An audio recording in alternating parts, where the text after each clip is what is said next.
नियम हो जाए कि यदि मृत्यु होता है तो कम से कम 20 लाख रुपया उसको मुआवजा दे, एक नीति बनना चाहिए। जो घायल होता है उसे 10 लाख रुपया सरकार दे। और उससे भी बड़ी बात है कि मुख्यमंत्री सचिवालय में एक सेल खोला जाए, क्योंकि 1 करोड़ से ज्यादा लोग दूसरे प्रदेश में रोजी रोटी के लिए मजदूरी कर रहे हैं। और ये इसीलिए है कि 35 साल से जो राज्य में व्यवस्था बनी है, उन नेताओं, उन सरकार के गलत नीतियों के चलते, उनके निराशाजनक व्यवहार या उनके पॉलिसी के चलते वो नौजवान दूसरे राज्य में मजदूरी करने को मजबूर है। इसीलिए हम लोगों ने माननीय मुख्यमंत्री जी से पत्र के माध्यम से आग्रह किया है कि आप समय दीजिए। हमारे पार्टी के सीनियर लीडर प्रशांत किशोर जी, मनोज भारती जी और उनके साथ और 5 आदमी जाएंगे और जो बिहार के बाहर जो स्थिति है बिहारी मजदूर का, उसके संबंध में आपको बताएंगे। हमने ये भी मांग किया है कि जो पिछले 6 महीने में घटनाएं घटी है और 50 से ज्यादा लोग मरे हैं, उसमें पांडव कुमार भी है, उनको भी इस नीति के तहत लाभ दिया जाए। यही हमने पत्र के माध्यम से लिखा है। मैं चाहूंगा कि मैं सीधे विवेक जी को दूं, क्योंकि जो पांडव जी के हत्या के बाद इस आंदोलन को बिहार से और दिल्ली के साथियों के बीच में समन्वय का काम विवेक जी ने किया है। आपको ये भी मालूम है कि Jan Suraaj party candle march Patna में भी किया था और फिर राज्य के हर जिले में बड़ा प्रोटेस्ट और प्रखर प्रोटेस्ट जनसुराज के द्वारा किया गया था। मैं भले ही जनता ने वोट नहीं दिया, हमें उतना भी वोट नहीं दिया कि उनकी आवाज को हम विधानसभा में रख सकते थे, लेकिन मैं आपके माध्यम से उन करोड़ों लोगों को विश्वास दिलाना चाहता हूं कि उनकी आवाज को, उनके साथ दुर्व्यवहार, उनके साथ शोषण, उनकी यदि हत्या होगी तो जनसुराज अब बैठा नहीं रहेगा। 5 साल तक हम इस सवाल को सरकार को मजबूर करने की नीति बनाने के लिए, और इसीलिए हमने मुख्यमंत्री से समय मांगा है। मैं विवेक जी को देता हूँ अपनी बात रखते। पलायन किए गए एक युवक की हत्या हो जाती है दिल्ली में, जहाँ पर भाजपा की सरकार है, सिर्फ यह मानकर, यह कहकर कि तुम बिहारी, जिस बिहारी के वोट से वो राजा बनकर बैठे हैं, यह बाहर जाने पर एक कलंक बन जाता है। उसके बाद लगभग 4-5 दिन ना उनसे कोई मिलने जाता है। क्यों? समझिए इस बात को, क्योंकि चुनाव का समय है। चुनाव के पहले नेता जनता के घर में जाते हैं और चुनाव के बाद नेता के घर में घूम रहे हैं।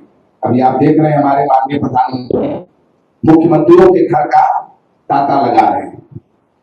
5-6 दिन जब वहां कोई नहीं जाता है तो उसके बाद वहां के विधायक डीएम के माध्यम से, जो भाजपा के विधायक हैं पवन शर्मा जी उत्तम नगर के, डीएम के माध्यम से परिवार को उठवा कर मुख्यमंत्री से मिलवाते हैं।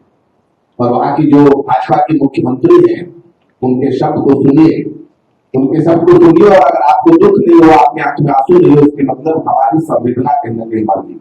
वो कहती है कि दारू पिए हुए था, मर गया तो मर गया, छोड़िए इस बात को, माफ कीजिए।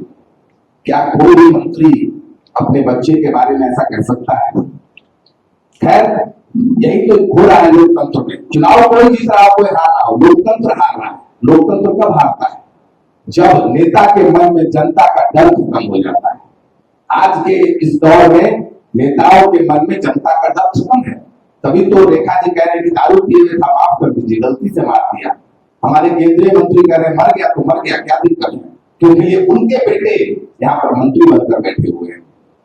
लेकिन जब सरकार और विपक्ष दोनों सो जाती है तो जनता ने जनसुराज को जो काम दिया है कि हमें जाकर उनकी आवाज बननी है, हमें जाकर उनके खिलाफ जो अन्याय हो रहा है उसके लिए खड़ा होना है। तो 3 तारीख को जब जनसुराज जंतर मंतर पर इसका विरोध प्रदर्शन कर रहा था, पांडव के लिए न्याय मांग रहा था, उसी दिन आप लोग जाकर न्यूज देख सकते हैं। हमारे भाजपा के मुख्यमंत्री श्री सम्राट चौधरी दिल्ली में अमित शाह के ऑफिस और दफ्तर पर चक्कर लगा रहे थे कि मंत्रिमंडल का विस्तार करना है, तो कैसे एक ऐसा मंत्रिमंडल बनाया जाए जो बेटा बेटी की सरकार हो। तो मंत्रिमंडल जाकर देखेंगे तो सारे नेता उनके बच्चे नेता बन रहे हैं। और हमारे और आपके बच्चे दिल्ली में जाकर गोली खा रहे हैं, गाली खा रहे हैं, कोई सुनने वाला नहीं है। तो 3 तारीख को जब जंतर मंतर पर विरोध प्रदर्शन हो रहा था, तो हमारे माननीय मुख्यमंत्री, भाजपा के मुख्यमंत्री श्री सम्राट चौधरी अमित शाह गृह मंत्री के यहाँ चक्कर लगा रहे थे ताकि हर नेता का बेटा किसी तरीके से मंत्री बन जाए। उनको ये चिंता नहीं थी कि जिस माँ के वोट पर वो मुख्यमंत्री बने हैं, भाजपा की सरकार बनी है, उस माँ बिलक रही है उत्तम नगर में, वो माँ की आवाज को सुनने का उनके पास समय नहीं था, क्योंकि उनकी प्राथमिकता थी कि मंत्रिमंडल का विस्तार हो। यही जनसुराज बताना चाह रहा है। जनसुराज का मुख्य उद्देश्य अगले 4-5 साल क्या है कि सरकार और विपक्ष, क्योंकि दोनों सो रही है, दोनों की प्राथमिकता का निगल घुमाना, और दोनों की प्राथमिकता नेता के बच्चे नहीं बल्कि वो माँ के बच्चे हों जिनके वोट पर आप बैठे हुए हैं, जिनके वोट पर गाड़ी पर घूम रहे हैं, जिनके वोट से हेलीकॉप्टर पर घूम रहे हैं, जिनके वोट से आप राजा बने हुए हैं। खैर, विरोध प्रदर्शन हुआ और बिहार की जनता जो दिल्ली में है उनका समर्थन भी अपार था। ठीक 3-4 दिन बाद हमारे जनसुराज के नेता प्रशांत जी दिल्ली आए, क्योंकि उनके मन में कहीं कहीं बात थी कि जाकर उस परिवार से मिले जब नेता और विपक्ष सो रहे हैं। जब वो दिल्ली आ रहे थे, पांडव की मां से मिलने जा रहे थे, पांडव के परिवार से मिलने जा रहे थे, तो पूरा दिल्ली बिहार आ रहा था। मुख्यमंत्री, सारे राज्य के मुख्यमंत्री, भाजपा के जितने मुख्यमंत्री हैं वो बिहार आकर यहाँ पर शपथ समारोह में व्यस्त थे।